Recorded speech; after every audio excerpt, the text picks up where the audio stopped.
right, welcome to another episode of Piecing It Together, the podcast where we take a look at a new movie and try to figure out what movies might have inspired it.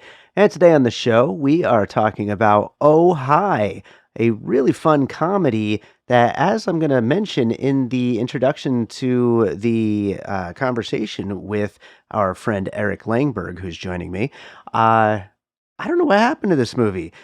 First of all, we recorded this one a couple of months ago, but it has just been like disappeared from the consciousness. So I am sorry to Sophie Brooks and Molly Gordon and all the people involved in this movie who are all great. But when I first got this one, it had apparently been out for a while. Then it came out and disappeared immediately. And then I don't even know what happened to it. But I've been waiting for a good spot to release it. And today is the day that we're finally releasing it. If you haven't seen Oh Hi yet, go watch it. I don't know what they're doing with this movie, but go watch it because it's really fun. And we had a fun conversation about it. Eric Langberg returning to the show. Before we get to it, I do want to remind you, as always, to make sure you are subscribed to Piecing It Together wherever you listen to podcasts, and you can follow us on social media at Piecing Pod, where you could say "Oh hi." All right. With that said, let's talk about Oh Hi. Oh hi, Eric. Oh, hi, David. How's it going? There we go. We did it perfectly. I'm doing great. I'm excited to talk about this movie. It should be a really fun one. Happy to have you back on the show. I did not know what to expect going into this movie. I got a screener for it, and I really had not heard anything about it. It feels like this movie's kind of disappearing, yet everybody who sees it seems to love it. Yeah, I'm not really sure what happened, but I was glad I was able to attend a screening with a Q&A afterwards. That was a lot of fun. Director Sophie Brooks was there, and then Molly Gordon and Logan Lerman, and Geraldine Viswanathan. So Yeah. that was a lot of fun. But if not for that event at my local movie theater, I'm not sure that I would have heard much either. Yeah, Because exactly. it feels like it Yeah. kind of came and went, unfortunately. Because I think it's great. I think maybe it'll do well on like Netflix or wherever it ends up. Paramount Yeah. Plus. And I think it will have a life. This feels like the kind of thing that people tell each other about in like Exactly. one of those movies. And wait, was this Sophie Brooks's feature film debut? Is that correct? I think she's done one previously, Oh, had but I she? could be wrong about Okay. that. Yeah, I know there was a couple of shorts, but I wasn't sure if this was her feature. But anyway, yeah, this is a really fun movie though, and it'll be fun to get into this one. And I think that there's some interesting dynamics at play here. You know, whether it's the filmmaking itself, but also, of course, the dynamics within the relationship and within what it has to say about people who are dating and just how Mhm. awful that all feels. But we'll get into that as we go. What do we have for your first puzzle piece here? First, I think probably we will both have this on our list if I had to guess, because they have not been shy about this being an inspiration. But my first puzzle piece is Misery, the Yeah, number Rob one on the Reiner, list for me as well. yeah, Yeah. 1990 maybe 91, I think it's 90. Yeah. based on a Stephen King book about a former nurse who just so happens to find her favorite author on the side of the road after a crash. And so she takes him home and supposedly nurses him back to health, but really keeps him trapped there so that he can write her a better ending to her favorite book series. So just that whole idea of like line by line, the dialogue can shift between like, we're getting along and this is great and we're having fun and we're friends, to suddenly like, this is actually really serious that I'm keeping you trapped here in this bed. Sorry Right. about it. Right. Yeah. I'm very sorry I have to do this to you, but Right. It's a fun dynamic too, where it's not just I'm sorry I have to do this to you, but I think Kathy Bates says it in Misery. Look what you made me do. There's this idea in this movie too, where like she's only doing this because of how he treated her. So now she's flipping the tables and getting back at him in a way. So absolutely, absolutely. And honestly, I mean, Kathy Bates, amazing and amazing in mhm. that movie. But Molly Gordon, I have not seen enough of her because she's clearly so good and Yeah, has been good in all of the very few things I've seen of her. But this has to be like the standout. And I know she co-wrote this, so I mean, clearly this was meant to be like a standout for her. And yeah, I mean, anyone who sees this is going to come away like, okay, I want to see everything Molly Gordon does from now on. absolutely. Yeah. Apparently she and Sophie wrote it together like over COVID because it was something Right. they thought they could shoot just, a very small crew and cast in, essentially one location. but then it just took that long to finance. And she's obviously blown up in that time. I don't know if Molly Gordon was really much of anyone at the time. I don't know if I was aware of her in 2020, but Sure. now she's on The Yeah. Bear. She did theater camp. She's around. Absolutely. Absolutely. Well, you know what? I'll go for my first puzzle piece then, because we actually brought up misery on that episode. And it's too new to actually be a real influence here, but I think maybe it's kind of a companion piece, so to speak. And that's kind of a pun because it's the movie Companion, which came out earlier this year. But both movies that through a very modern, like kind of Gen Z lens, kind of look at dating and just how bad things have gotten. And Companion's a very different movie. It's about a sex bot and her personhood and kind of rebelling against her owner during this romantic getaway. And it's definitely a different kind of movie, a different kind of story, but they both are dealing through these different lenses of just how difficult dating has become and how weird it all is and how people want very different things out of relationships nowadays versus just, hey, I like you, you like me, let's be Mhm. together. Like that, seems like a simpler time, but now we are dealing with all different kinds of setups. And both movies, I think, really do deal with the variety of what's out there. And of course, there's plenty more variety out there, but they definitely deal with a couple very real possibilities of all that and just shine a light on just how terrible and scary and uncomfortable and just weird that all must be. I've been married for quite a few years, so I don't know how all of that is, but it's It's not I'm great. sure for Yeah. everyone else. I It's can imagine. I can imagine. So yeah. yeah, that's a fun one. I think Companion, I remember expecting it to be a little more like horror tinged when it came out. Hmm. But it's very darkly funny too, which I think Ojai has moments where you think it's going to tip into something like horrific, but doesn't actually go there. Thankfully, it sort of pulls out Yeah. of this Yeah. kid and goes for the joke instead of the gasp or the Yeah, scream, I guess. exactly. It's definitely as dark as the subject matter is. It's always going for the joke. I feel like, Right. which is good. It makes it a lot more fun. But yeah, let's go to another piece. What do you got next? Next, I have a person, if that's okay, rather than a film. Hey, There's let's a do it. I'm down. I don't know if you can. For me, you can't really talk about this movie without talking about the like New York City alt comedy scene. Um, Mm. there's this whole constellation of people who like all have podcasts and are all friends and all came up together in New York. Like Bowen Yang and Matt Rogers from Las Culturistas were like the first, and then they sort of have this whole extended cinematic universe of other people who are friends with them and have their own podcast. So there's this comedian called Kat Cohen who I think she's brilliant. She's got a podcast called Seek Treatment with a writer named Pat Regan who works on Hacks um, and a bunch of other stuff. He wrote on Overcompensating and what's the Kristen Bell Nobody Wants This, that one. Yeah, Um, nobody wants this. yeah, Yeah. so they're both great. She's a stand-up primarily, but she also acts. She was in the most recent season of Only Murders in the Building, but she's got a very like what I think is like a very specific comedic sensibility. Just the way she talks about like dating and modern womanhood and just her specific word choices. Like so much of the humor in Oh Hi comes from like the way that when people talk, they don't actually speak grammatically correct sentences. Like it's a lot of like false Mm. starts and strange ways of phrasing things that surprise you because of just how odd it is. So, for example, there's a line in Oh Hi where Molly Gordon's character says something about like, um, "Well, we thrive in missionary, but I'd be up for trying anything out." And that's such a Cat Cohen line to me. Like, Yeah. just a matter of fact talking about sex, just whatever, spit it out, Sure. great. There's a good, I think it was in Paper magazine, a good profile of Kat from a couple years ago, comparing her to Lena Dunham. They Hmm. said that Lena Dunham, I believe the phrasing was flayed millennial womanhood alive, whereas Kat Cohen wraps it around herself and prances about like a feather boa. And that's kind of what Love it. this felt like to me too. This Molly Gordon character is so like, she is a millennial woman in the dating scene, just trying to make her way through Yeah. sex and men and all that stuff. And there are connections. So Kat and Pat have had Rachel Sennett on their podcast, like way before she blew up. And I know Rachel and Molly were very good friends.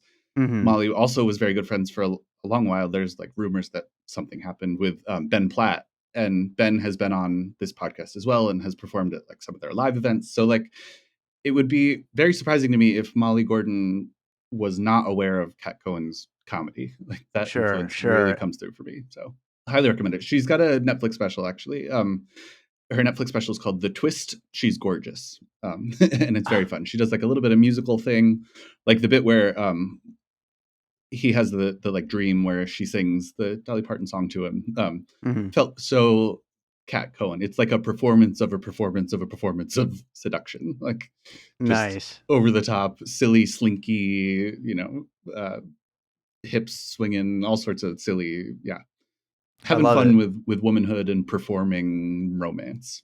So yeah, Yeah. The Twist, She's Gorgeous on Netflix. Highly recommend. Just kind of putting it all out there basically. And I Yep. wonder, like, back to the wordplay, I wonder if that has to do with the title as well, because like the title is such a Yeah. strange title for this movie, and I'm not really sure, aside from the little pun about the town, like what exactly they're going for with that. I mean, did you kind of break through on anything about that title?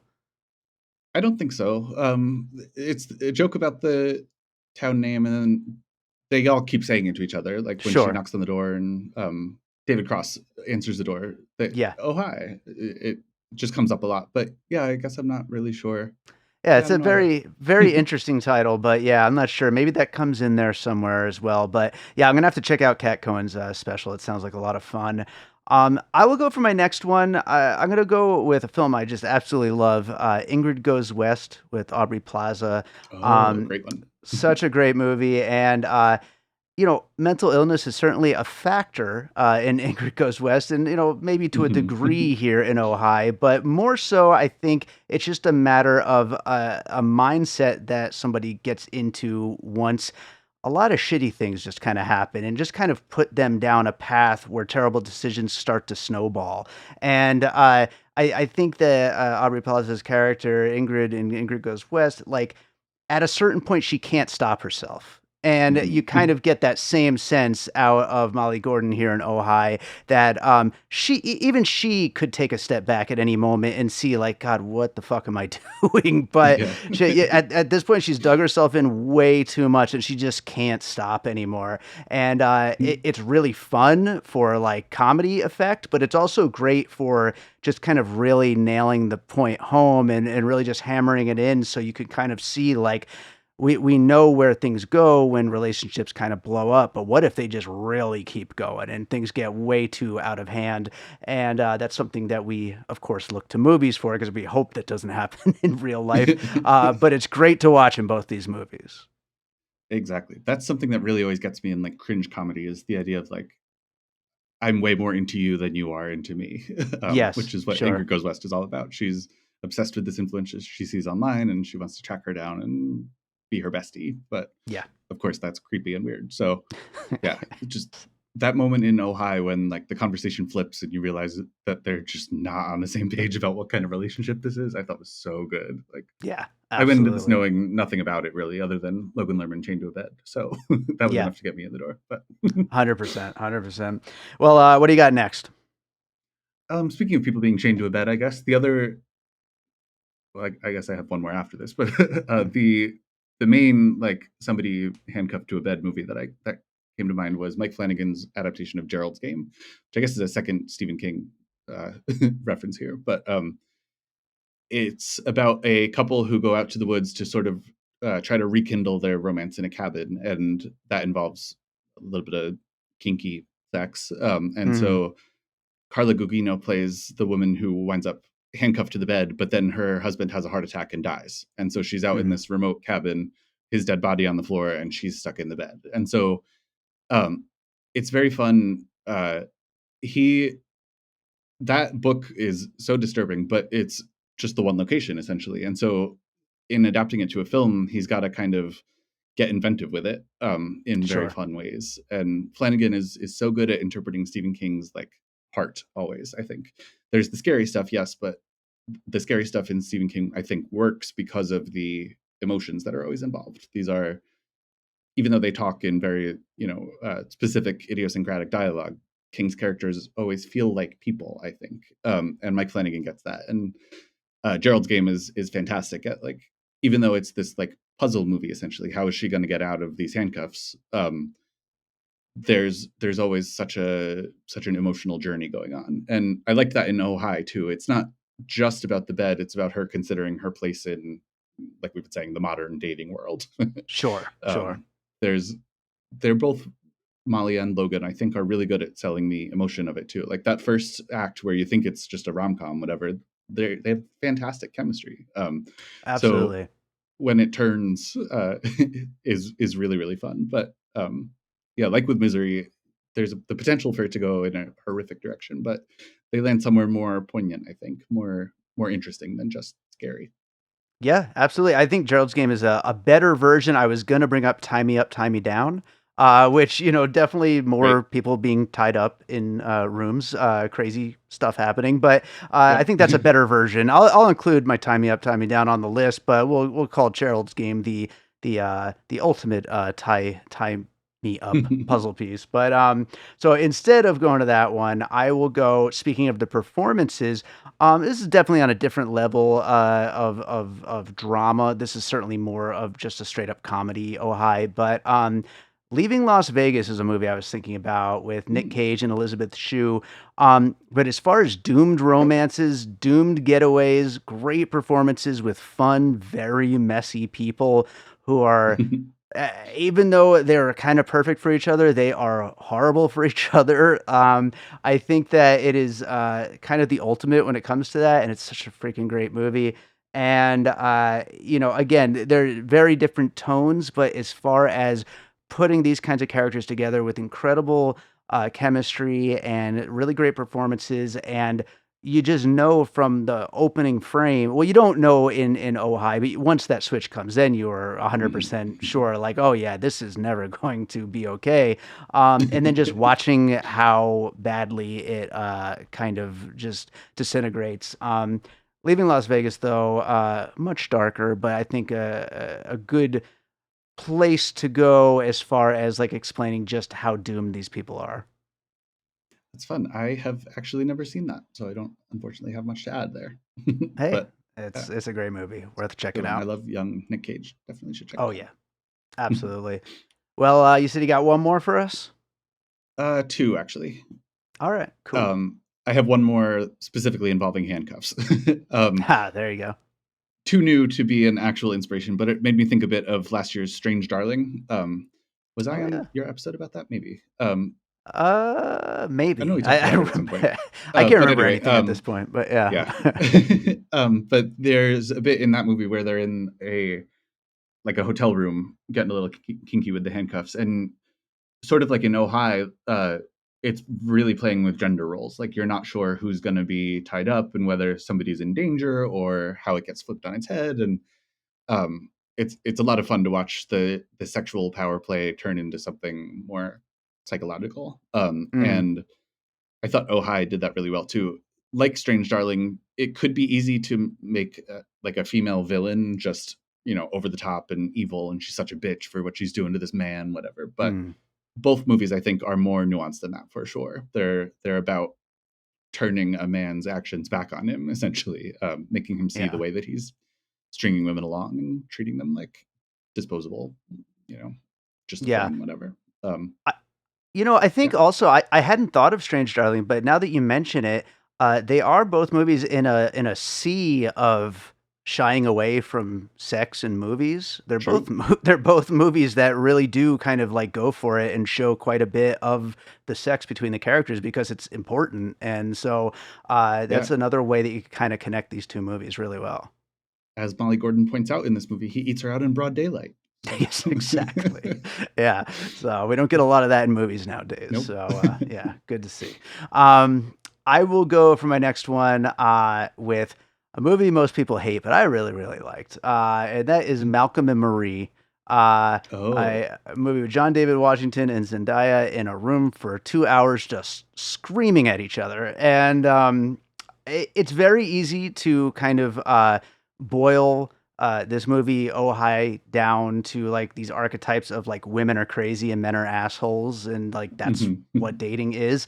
Malcolm and Marie kind of does boil it down to that, whereas I think that there's some different layers at play in Oh Hi. But I don't mind that necessarily in Malcolm and Marie. I think that it is simplistic. It's directly to the point, and I think it is just so much fun to watch if you're into something that is very off-putting and dark and morose almost. Like it's just Mhm. watching it, you're just like, ugh, you just really feel bad. And yeah, I just really enjoyed it. The performances, of course, are a big part of that, and I really like the dialogue. I know a lot of people don't like that guy's writing, but whatever it is. But yeah, I think that movie leans into it so much more than Ojai does, where Ojai has a lot Yeah. more layers to it. But at the core of it, though, it is kind of women are crazy even if they have a reason for being crazy, and men are Right. assholes even if they're chained to a fucking bed. So it's like there's layers, but it still kind of comes down to that. Yeah, that's fun. I did not like that movie, but I also don't really trust any of my opinions from 2020. I Mm, think it it was was a such a weird blur for time. me that, like, yeah, Yeah, I yeah, could revisit that now and think completely differently. I think yeah, that was the first time I had ever seen Zendaya act, so maybe now I would find more to appreciate about that. I think, yeah. isn't there something about like macaroni and cheese in that movie too? Sure, sure. And this movie has the pesto pasta that comes to Oh serve as a yeah. little punchline a couple times. There you go. I love it. There you go. Nice connection. Let's go to your last piece. What do you got? Last, I've got Search Party, the TV show that was, I believe, initially on Comedy Central or something, and then at some point jumped to HBO Max. John Reynolds, who plays Geraldine Viswanathan's boyfriend in this, who comes along for the ride and is just like out in the car and then finds himself involved, is also on that show, which is probably why I made the connection. But that's about sort of a similar thing. People who have this like weird interest in initially it's an interest in a missing person that they all sort of knew in college. And John Reynolds' girlfriend is Aaliyah Shawkat. She becomes like obsessed with trying to solve this girl's disappearance, and so she inserts herself into the mystery. And then before long, there's weird cults, there's actual murders going on, there's disappearances, all sorts of crazy stuff. And that show just escalates and escalates and escalates until the final season is like, I don't want to spoil if anybody hasn't seen, but goes completely switches genres and goes into a whole different direction. Very fun. But uh, I read a review back when that show first came out that called it something like the first great work of millennial art, and that's Mm, always stuck with me. I think it that show is so insightful about sort of millennial aimlessness, about our we don't know what kind of world we're growing up in. We have grown up in, I suppose, at this point. We're yeah, old yeah, enough, but sure. um, it's just sort of about like that weird, like, do you hang on to your friendships from college? Do you try to find fulfillment at work, or is it all about romance? Like, just looking for meaning in inserting yourself into other people's lives, to the point where suddenly, like, your friends are coming along and helping you hide a body, and it just goes all the way over the top. So I think casting John Reynolds was probably an intentional nod to that show. I think he's so good at that, like, seems like a good guy and wants to just help his lady out, and then before you know it, he's like reading the books to the guy in bed while he's still handcuffed. Sure. Yeah, I love that um, heightened nature of this movie where it's like, would people really just be that okay with all this going right. on? But like, they just kind of are, and it's fine. Yeah. I actually have not seen Search Party. I love so many people involved with it. I really need to watch it one of these days. I'm It's sure I would really like it. fantastic. That last season that I mentioned is controversial, I think, but I thought it was great. I love a big tonal shift or like a big swing, and for me that really connected, especially because it is Awesome. such a, I think there were 5 seasons. Like, it takes a while to get there, and I think it's justified where they go. Nice. Nice. Right on. Yeah, Yeah, I'll highly, have to highly, get to highly it. recommend. Well, my last puzzle piece, I told myself I would leave this off the list unless we found a better explanation for the title, and we haven't done it yet at Mm, 23 minutes in. So I'm throwing The Room on the list because The okay. Room and Tommy Wiseau have made "Oh Hi" a household phrase. Yep. It's just nonsense, and he says it about like 14 times in The Room, I believe, and it's become this whole meme. And It had to, if it wasn't the reason for the title, they have to have at least had a conversation where they were like, wait a minute, are we really calling this movie what Tommy Wiseau says in The Room? Right. It had to at least been in their heads at some point. So I'm throwing it on the list. Why not? That's good. I do have one more thing to mention. They did a photo shoot. I meant to look up which magazine it was for, but I did not. Molly Gordon and Logan Lerman recreated a couple of iconic shots from things that I believe were meant to think were inspirations for this movie. So uh, they did a Misery thing where she's dressed like Kathy Bates in that movie.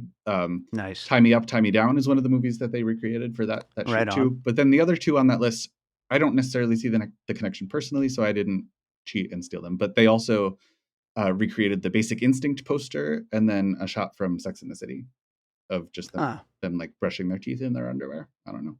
Interesting. Yeah, I'm not Yeah. sure about the Sex and the City one. I guess neither of those. Yeah, I guess I don't really Yeah. see Basic Instinct in there either. Maybe just a Female villain, I guess. yeah, But yeah. something like that. But yeah, all right. Well, no, that's They were cool having though, and fun. Great yeah, pictures. I Yeah. got to see the Misery one though. That sounds Mhm. sounds like it would be a fun one to watch to check out. So yeah, Yep. for sure. Well, right on. Any other closing thoughts for Ojai before we wrap it up? I don't think so. Geraldine Viswanathan, I guess this is completely unrelated to anything we've talked about, but she at the Q&A and in this movie, I was listening to her talk and was like, there's such an interesting accent. And I looked her up afterwards and it's like she was like born in South America somewhere, grew up in London by way of Germany, and Hmm. her family is Indian. Like it's just a whole interesting mix of voices. And I think she's so funny and so cool. She showed up to Yeah. this event that I attended. She had two Dalmatians on leashes to walk the red carpet with. Like Hell yeah, I just such love an it. oddball. So we didn't talk about her too much. So I just want to shout her out as she's such a fun part of this movie. The Yeah, witchcraft bit is I yeah, couldn't she's think of very good. a puzzle piece for that, but the whole witchcraft stuff cracked me up. Yeah, it was really, really fun. Another thing I couldn't think of a puzzle piece for. I was trying to think of a movie where a character is kind of like uh, giving somebody options for getting out of a situation, but those options are all dead ends. Like there's no way Mhm. that it's going to work. And I don't know. I couldn't really think of something. Maybe anybody listening to this will write in with a movie where a character did something like that. Maybe like a Bond villain or something. I don't, I don't know. But I mean, I somebody just who's rewatched Rebel Ridge last night, and that happens a couple times in that movie where they oh, keep trying to make deals with each other for how he can get out of town safely, but everybody there you keeps go. going back on their word. That kind of works. Yeah, I'm with it. I like that. But yeah, no, this was a great one. Really fun movie, and again, like everybody involved in this, I just really want to see more out of all of them. So yeah, this was fun getting to Agreed. talk about Oh Hi. Eric, is there another movie you watched recently you'd like to recommend to our listeners? Yes. The other night I got a chance to see Splitsville, which I believe is out next week. I'm not sure when this episode will be out, but I think the movie's out the 22nd. Very, very funny. It's about a man who he's only like married 14 months or something, and his wife asks for a divorce, and he kind of goes off the deep end a little bit. Comes to find out that his best friends are in an open marriage. So he proposes that to his wife who just asked for a divorce. What if we open things up? Can we stay married? We still love each other even if we're sleeping around. So it's Dakota Johnson is like the big recognizable star in the movie. The other two have done a couple indie things together. And then the wife who is asking for the divorce is Adria Arjona from Hitman and some other stuff over the past couple of years. Okay. And Yeah, she's yeah. fantastic. It's so funny, and I thought it was funny, fitting for this podcast that it's Dakota Johnson's second movie this summer. That's sort of a rom com, kind of skewering modern dating as Yeah. Ojai does. She's I find her so hysterical. She's kind of the same always, Dakota Johnson, but I Yeah. don't mind that at all. I think she's got such a dry sense of humor in this movie, in Materialist as well. And I think both are intentional casting that calls back to 50 Shades of Grey. So she as a star is an interesting shortcut for like unconventional relationships at this point in her Mm, career. yeah.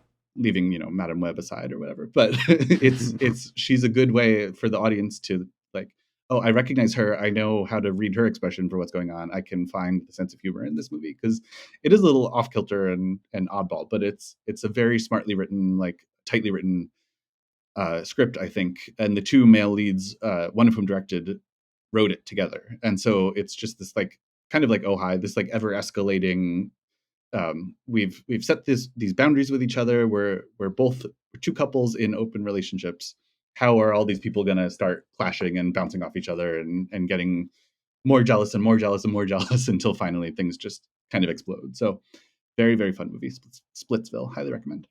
Yeah, that sounds great. And I'm just picturing these two guys, they write this movie together for themselves to star in, and they're like, we need a woman who can like express this with her face without even trying. We need Dakota Johnson, and then they get Dakota Yeah, Johnson. So, exactly. like, yeah, works She out produced perfectly. it too. I didn't realize she's got a production company that's Nice. thriving, it seems. So Right good for her. on. That's I'm a awesome. fan. Nice. Well, Eric, tell people where they can find you and everything you're up to. Yeah, I'm a critic. My stuff is on.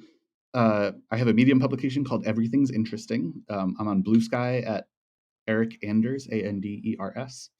And I also write for Slash Film and a couple other random places online. So I'm around. Right on. Awesome. Well, great getting you back on the show, and hopefully we'll get you back again sometime soon. Anytime. See ya. All right, so I hope you enjoyed that conversation about Oh Hi. Thank you to Eric Langberg for joining me on that one, and thank you to all of you for listening. If you're enjoying piecing it together, make sure you are subscribed. Wherever you're listening right now, you can hit that subscribe button and find out about all the episodes as they come out. And always seek out these kinds of movies that get buried by their distributors. Seriously, I don't understand where this movie disappeared off to, but it's a fun one. And always seek these movies out and then listen to our episodes on them whenever I get a chance to cover something like this. But let's see what else we got going on. You can follow us on social media at Piecing Pod. Join the Facebook group Popcorn to Puzzle Pieces. Don't forget about the Patreon produced by David Rosen, where I post bonus and advanced content from Piecing It Together, Awesome Movie Year, and from my music career. Lots of great stuff to check out. And I guess that does it for today. Let's close this out with a piece of music like I always do. I really don't know what to play for the tone of this movie. I don't think any of my instrumental stuff works. I guess I'll go to the Pup Pups, maybe. Yeah, you know what? I'm gonna go with a song about my deranged cat Trudy. That'll fit this. I think that fits really well for this character. So I'm gonna go with a song from the new Pup Pups album, which I'm not sure when this episode will drop, but I may have started teasing some songs from Pup Pup Radio, the sixth Pup Pups album. This is gonna be on that. It's called I Got My Eye on You. So I hope you enjoy it. The album's gonna be out very soon, and we will be back with more piecing it together real soon.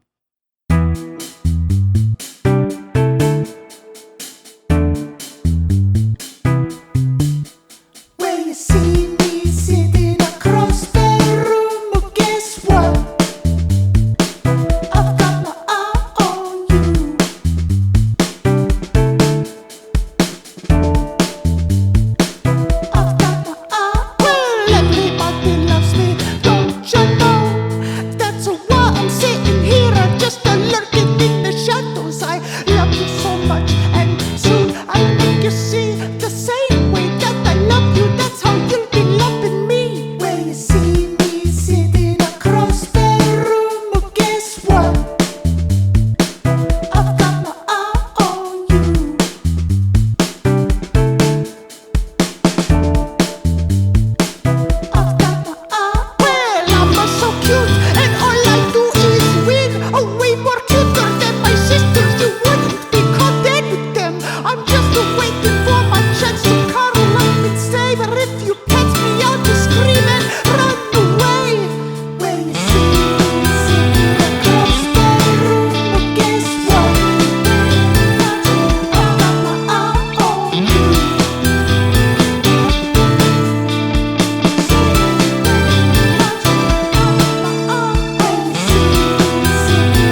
an All Points West production, produced by David Rosen in Las Vegas.